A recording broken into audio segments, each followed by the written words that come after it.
क्षेत्र पंचायत इनायत नगर वार्ड संख्या 13-15 भागीपुर वार्ड संख्या 4-11 क्षेत्र पंचायत सदस्य बीडीसी के उम्मीदवार आपका भाई आपका बेटा राम सिंह भैया जी को अब की बार बीडीसी के चुनाव में भैया जी को भारी से भारी बहुमत से विजयी बनाए। जी हाँ मित्रों, आपके घर के बेटे आपके चहेते राम सिंह जी को अब की बार बीडीसी के चुनाव भारी से भारी बहुमत से विजयी बनाए। जी हाँ मित्रों, एक चुने नेक चुने, आपके घर का बेटा आपका चहेता राम सिंह। जी हाँ मित्रों, वो अब की बार भारी से भारी बहुमत से विजयी बनाए। भोजपुरी गायक अमन मिश्रा। 25 साल के बच्चू का नहीं काका, अब के विरोधियन के मार दा तमाचा। 25 साल के बच्चू का नहीं काका, अब के विरोधियन के मार दा तमाचा। जितावा बीडीसी चुनावा चमकी गौवा काका, जितावा बीडीसी चुनावा चमकी गौवा काका, चमकी गौवा काका, चमकी गौवा काका। जितावा बीडीसी चुनावा चमकी गौवा काका, जितावा बीडीसी चुनावा चमकी गौवा काका। हमारे भैया जी का कहना है अब की बार में बीडीसी का चुनाव जीता तो अपने क्षेत्र पंचायत इनायत नगर में वार्ड संख्या 13-15 में, जी हाँ मित्रों, वार्ड संख्या 13-15 भागीपुर वार्ड संख्या 4-11 में जी अब की बार विकास की गंगा बहा दूंगा। जी हाँ मित्रों, जो कोई किया नहीं मैं करके दिखाऊंगा, ये हमारे भैया जी का कहना है। अब की बीडीसी का चुनाव जीतेंगे हमारे भैया, विकास की गंगा बहा देंगे। जी हाँ मित्रों, याद रखना, आपके बेटे आपके चहेते राम सिंह तेज तर्रार प्रत्याशी आपके ग्राम सभा से। जी हाँ मित्रों, भूलिए नहीं, अब की बार राम सिंह भैया जी को भारी से भारी बहुमत से विजयी बनाए। राम सिंह जीती है विकास बड़ा होई, दीन दुखियारा न गरीब के हुरोई।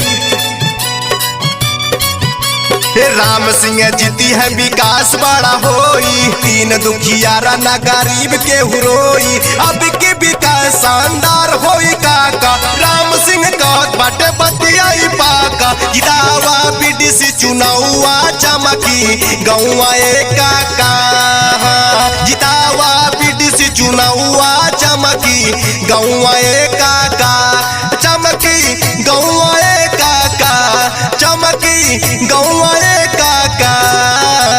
जितावा बीडीसी चुनावा चमकी गौवा काका, जितावा बीडीसी चुनावा चमकी गौवा काका। हमारे भैया जी का कहना है वो तख्त बदल देंगे, वो ताज बदल देंगे, वो तख्त बदल देंगे, वो ताज बदल देंगे, और आने वाले समय में हम बेईमानों का साम्राज्य बदल देंगे। जी हाँ मित्रों, याद रखना, अब की क्षेत्र पंचायत इनायत नगर से युवा तेज तर्रार प्रत्याशी राम सिंह जैसा उम्मीदवार आपको कहीं नहीं मिलेगा।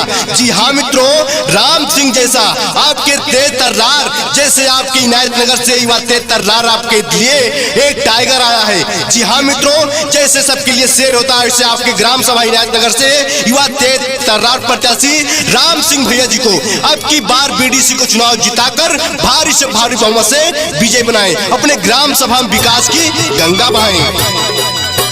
राम सिंह भैया जैया बीडीसी बनी है, घर घर बिजली या सड़क बनी वही है। राम सिंह भैया जैया बीडीसी बनी है, घर घर बिजली या सड़क बनी वही है। विधवा गरीबवन के पेंशन दिलाई है, घर घर बिजली या सड़क बनी वही है।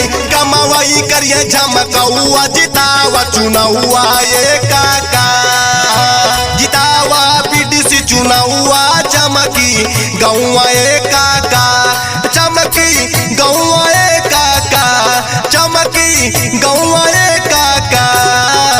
जितावा बीडीसी चुनावा चमकी गौवा काका, जितावा बीडीसी चुनावा चमकी गौआ काका। सुना है आज समंदर को बड़ा गुमान आया है और मेरी कश्ती उधर ही ले चलो जिधर तूफान आए। आज अपने इनायत नगर में जब हमारे भैया राम सिंह निकलते हैं सभी लोग कहते हैं देखो हमारा नया होने वाला बीडीसी का उम्मीदवार आया है। जी हाँ मित्रों, अब की बार भूलिए नहीं आपके घर के बेटे आपके चहेते राम सिंह भैया जी को।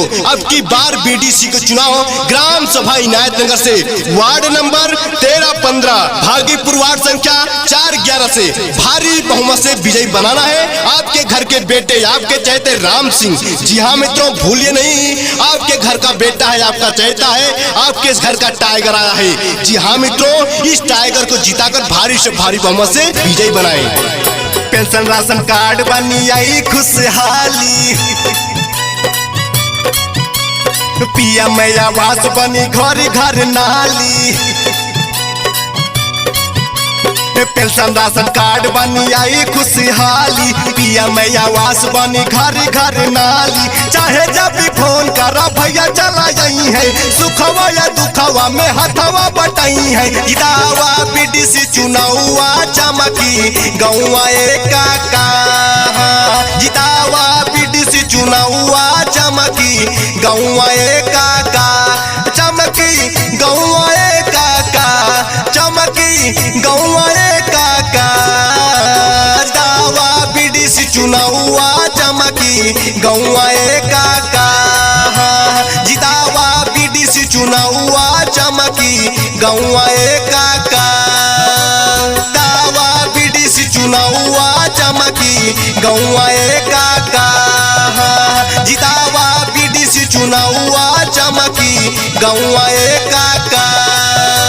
जितावा बीडीसी चुनावा चमकी गौआ